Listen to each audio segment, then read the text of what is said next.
Hi there. Welcome to the Growth Whisperers, where everything we talk about is building enduring great businesses. My name is Brad Giles, and as always, today I'm joined by my co-host, Kevin Lawrence. Kevin, how are you today?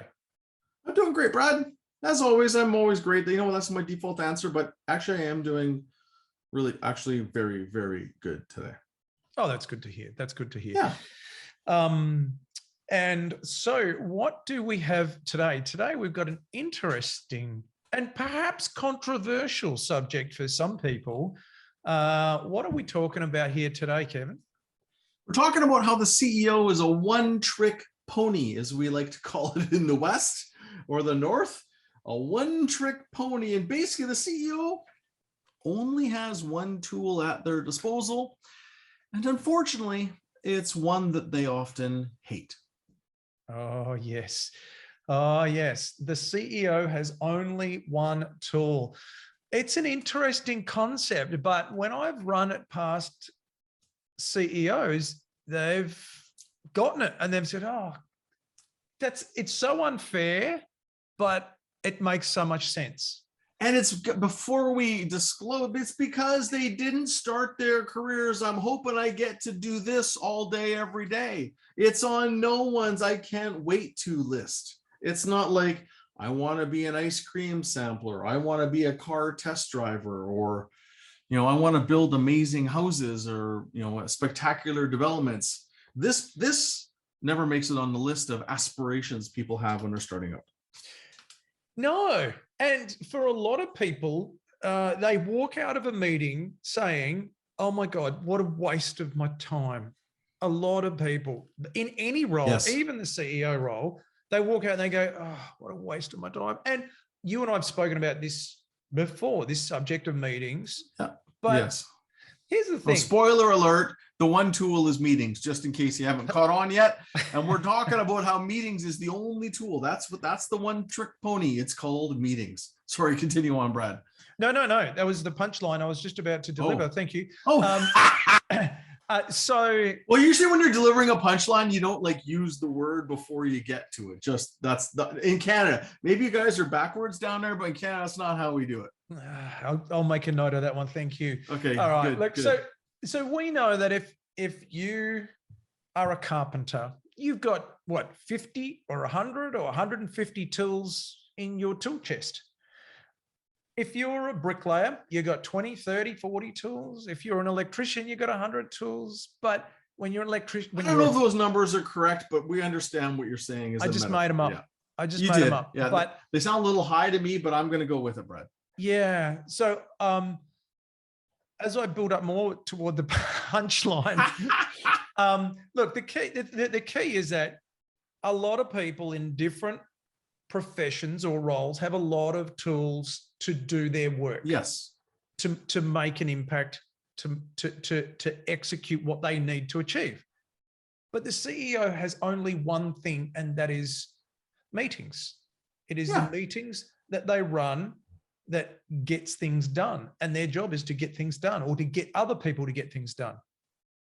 Through meetings. So maybe I was waiting for the punchline, but maybe we're like the carpenter that only has a hammer. Yeah. That's it. We're a carpenter that only has a hammer versus all the variety or array of tools you might think they have. And well, if you're going to have a hammer, you better love it and better be damn good and creative with it. Yeah. Software, it doesn't really, sure. There may be software that you might use, but it's not really a tool. It's probably someone else's tool, right? It is. Yeah. And machinery. Meetings. Yeah. Machinery, probably for other people in the business to use, not the CEO. Yeah.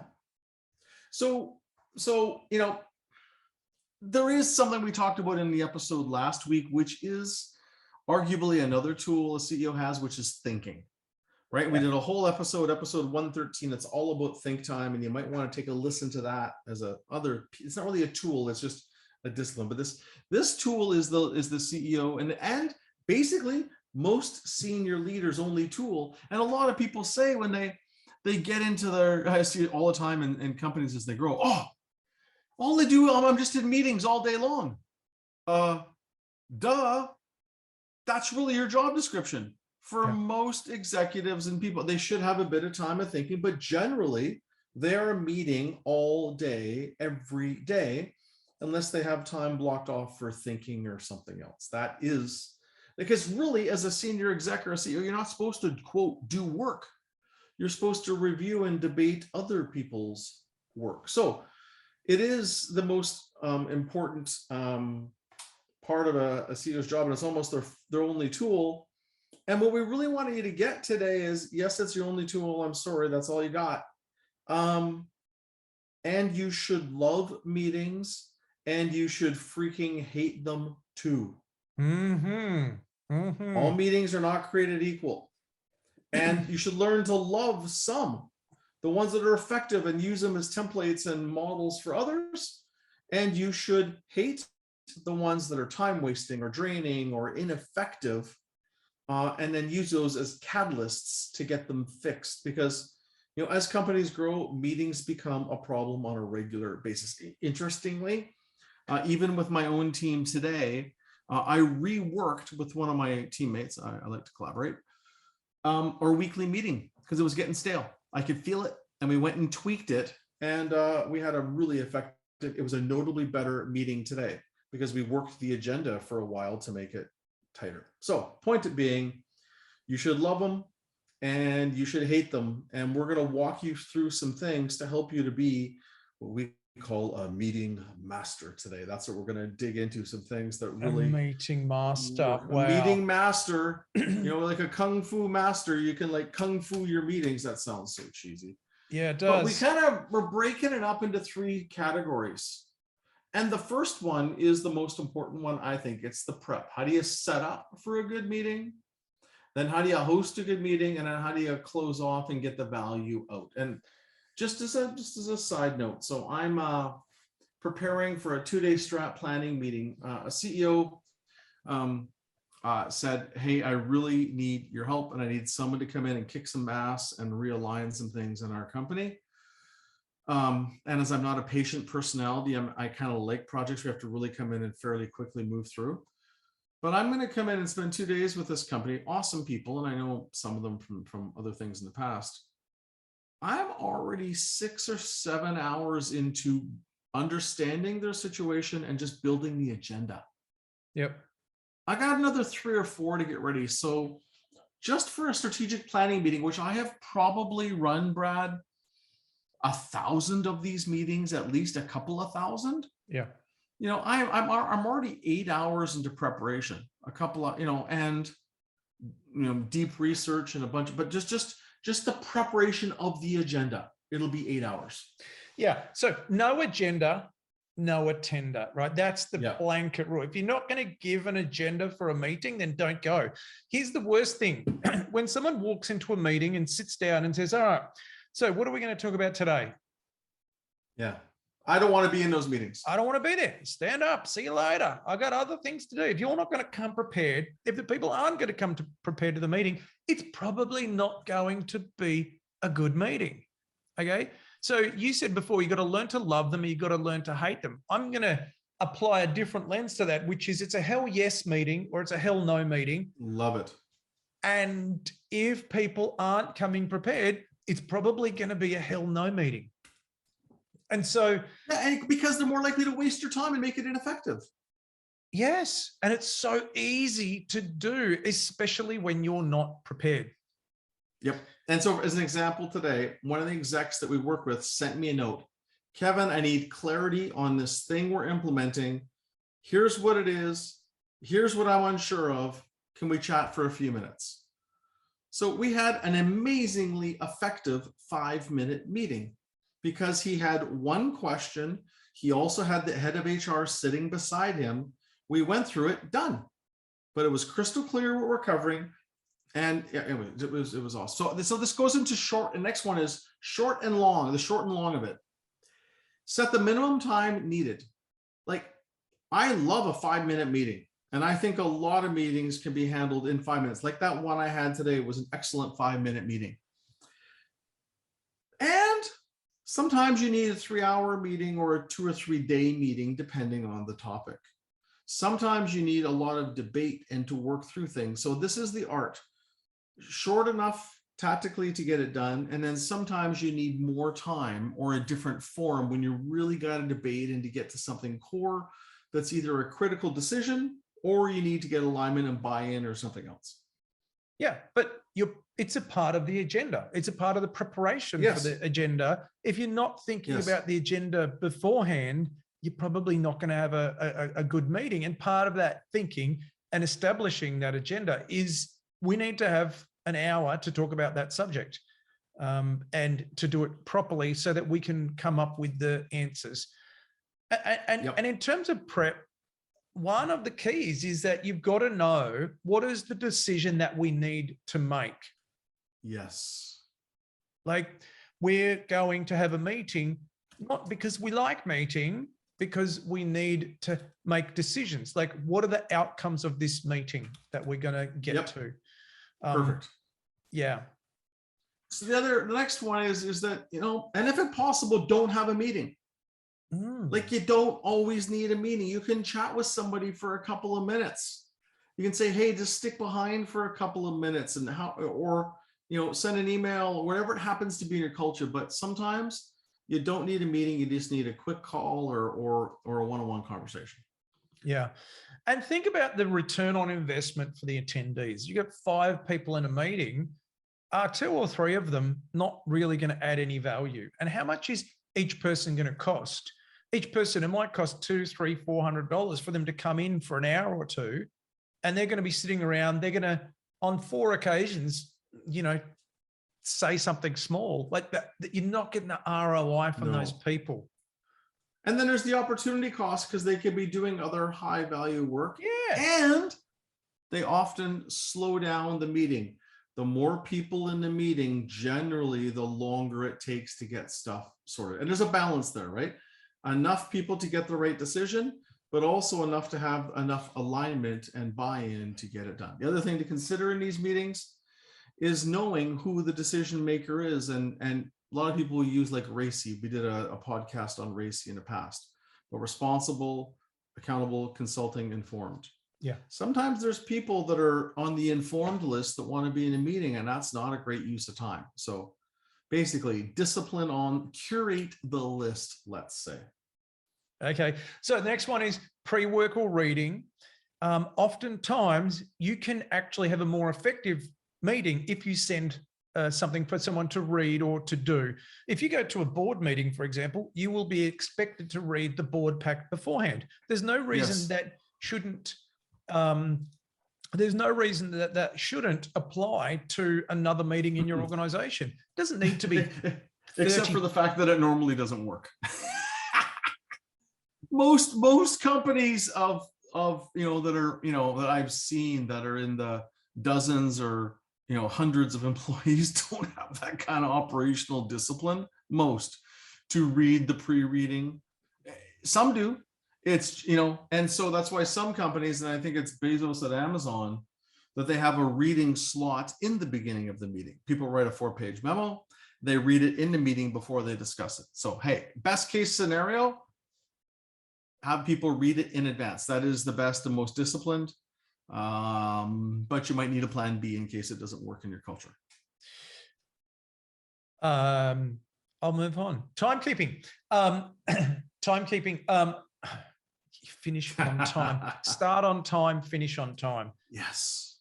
Routine will set you free. If your meetings are going over, it's not appropriate and you are poorly running meetings. Let's move on to the second key point. I want to say one thing back up on that though. Even like some people feel it's rude to start a meeting before everybody's there. No. Like our team meeting, which is Mondays at 5 p.m. Pacific. At 5:00, I start. Doesn't matter who's there or who's not there. I don't wait. Because if you wait, next thing you know, before you know it, everyone knows you wait and the meeting starts at 5:05. You got to hold the discipline and hold the standard high. All right, let's move on. Sorry about it. I had to throw that in there. Yeah. You've only got one tool if you're the CEO. Starting on time means that that's a discipline to make that a more effective tool. Okay, so that was the prep. And now we're moving to the hosting or chairing of the meeting. Okay, so don't just come together and talk BS. Okay. Really? Well, who would have thought, right? So we want to, the objective of the meeting is to produce decisions and actions. That's why we come together, no matter what it is. So the beginning of the meeting, we're talking about, you've got to have what we call a who, what, when. Who is going to do what by when? Only last week, I was talking with a team that I work with, and I was saying, well, are you doing who, what, whens in your weekly meetings or in those meetings? No, that might be a good idea. Well, I hear it all the time. Well, then what the hell are you doing? What are you doing? You're just coming You're together. sitting there chatting. You might as well go across the street to the coffee shop and have a nice cappuccino. If you're talking and you're not recording decisions, like, what do you expect? So, like, it drives me nuts. It doesn't work. No, and your frustration is expressed because you know that it's wasteful, right? It's time that's not effective and it's wasteful. I propose. It's a very nice way to say it. It is not effective and it's wasteful. It is wasteful. You're so nice. I agree. Yeah. Yes, it's so yeah, you got to follow those, you got to capture the actions, but at the next meeting, you're saying you got to review them, make sure the stuff got done. Yeah.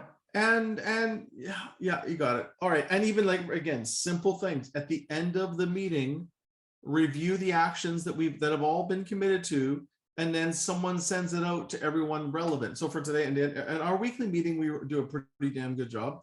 We got someone on our team, and Jess, and she captured all the actions. We reviewed it today for a minute. She reviewed them. And then there's an email that goes out because there's people who aren't at the meeting all the time. So then they get to see all the actions and the links to the stuff that we discussed that's relevant. Okay. Meeting conduct is the next thing. Many companies have conduct for meetings or a set of rules. Some people have a talking stick or a raising of the hand. They have certain things to bring order to the chaos. So that helps a lot. And I recommend it's the top of the agenda and often reviewed. It's kind of, instead of Robert's rules of order used in boards, it's just, our rules of order and how we work. I mean, one of the other things is you've got to finish on time. I mean, I can remember maybe 15 or 20 years ago when I was in the Entrepreneurs Organization, the president at the time was the best at running meetings I'd ever seen. And we would allocate 1 hour. He would start it on time and it would finish on time. Now that sounds like normal, but at the time I was just stunned because it was 58 minutes past the hour. And then he would say, okay, so we've got 2 minutes left. What's your closing summaries and actions? That's hard. That is, starting on time is one thing. Finishing on time, a lot of respect to people that can do that. It was classy. And what it did is it gave great respect to him as the chair to follow his agenda, because we knew every time from then on he finished on time and we could go into our next meetings. Love it. Another thing is to use timers as a mechanism to do that. And they use them in chess and they use them in lots of other environments, in sport, obviously. But I always have learned to use timers, especially more in the last few years, even during COVID and all these virtual meetings. So if it's a 60-minute segment on a meeting, a debate in a bigger strategic meeting, I set a timer for 40 with a 20-minute buffer. Or if it's today we had one of our team members teaching stuff, it's a 20-minute segment. I set a timer for 18 minutes and a 2-minute buffer. So there's a warning. So whatever it is, using timers is a key thing. Secondly, is breaking down discussion slots. And again, for a lot of our strategic meetings, it's longer discussions. We'll have an hour to talk about our pricing strategy. Well, if you leave it up to most executives, they will just present for an hour. They can't help themselves. They got 47 slides they got from the consultant and they want to tell you a story about each one.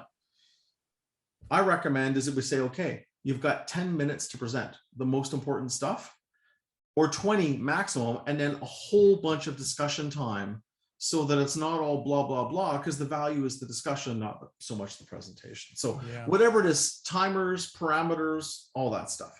Next bit, someone noting the who, what, whens, someone who's writing down the actions as we go through. pretty self-evident, but if you're writing them down, then you can summarize and people know, like there's an accountability loop that you can create and people can follow up with.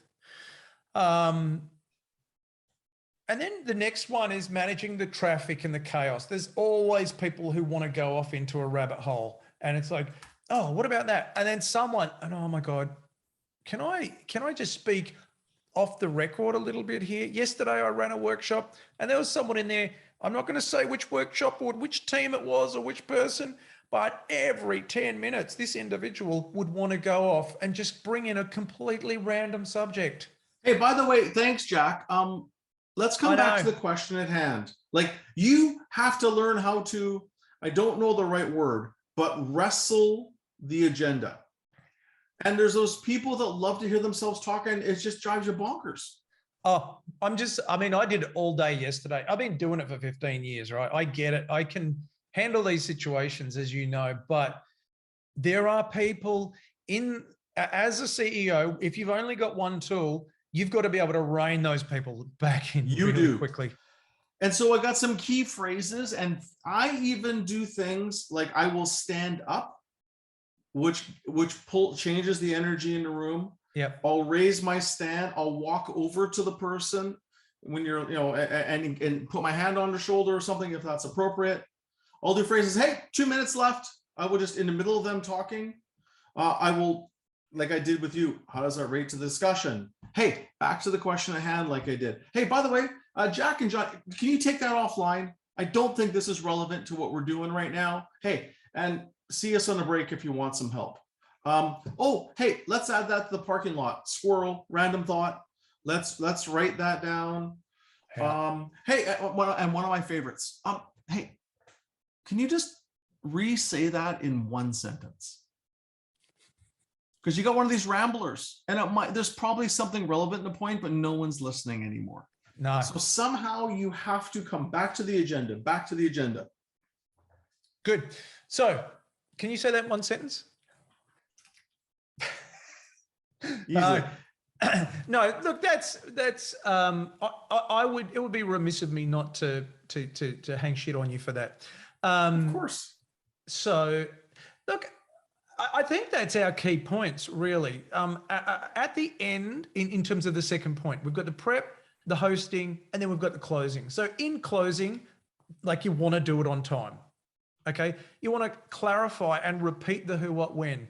So Jack, you're going to have a report back to us this time next week on that new marketing option or whatever that is. And then, so who's going to do what by when? And then always better, how can we be more effective next time? So this was a good meeting today. What can we do better next time? Continually getting better and learning as we move on. Lovely. Can you say that in a sentence? Yes, the CEO has one tool. Make sure that you're a master of that tool. Exactly. Prepare very, very well. When you're hosting it, actively run the meeting. You're in the driver's seat, drive the darn thing, and deal with all the obstacles that come up. And in closing, make sure you wrap up the meeting so people know what's going to happen, and ideally some ideas to improve. Yep. So great chat, Brad. This is very important. So love them and hate them. Learn to love the good meetings, learn to hate the bad ones, and do something actively to eliminate them. Last technique, one company came up with no meeting Fridays, interestingly, to give people space to do other things. And other companies have set the default to being 15-minute meetings, not an hour meetings. Others turned meeting rooms into stand-up rooms instead of sit-down meetings, because stand-up meetings are faster than sit-down meetings. Endless ideas. So this has been the Growth Whisperers. Thanks for listening to Brad and myself sharing what we learned from the great companies that we get to work with on our own studies. If you haven't subscribed yet, hit that subscribe button, and we're happy for you to give us a rating, especially if you enjoyed the show. For the YouTube version, go to YouTube for the video. You can see it if you want to see Brad and us talking about these things. For Brad, and to subscribe to his awesome newsletter, which I read every week, evolutionpartners.com.au. And for Kevin, subscribe to his newsletter, that's me, at lawrenceandco.com. We both have lots of resources. And we wish you a very good week and hope you have some awesome meetings that you love this week.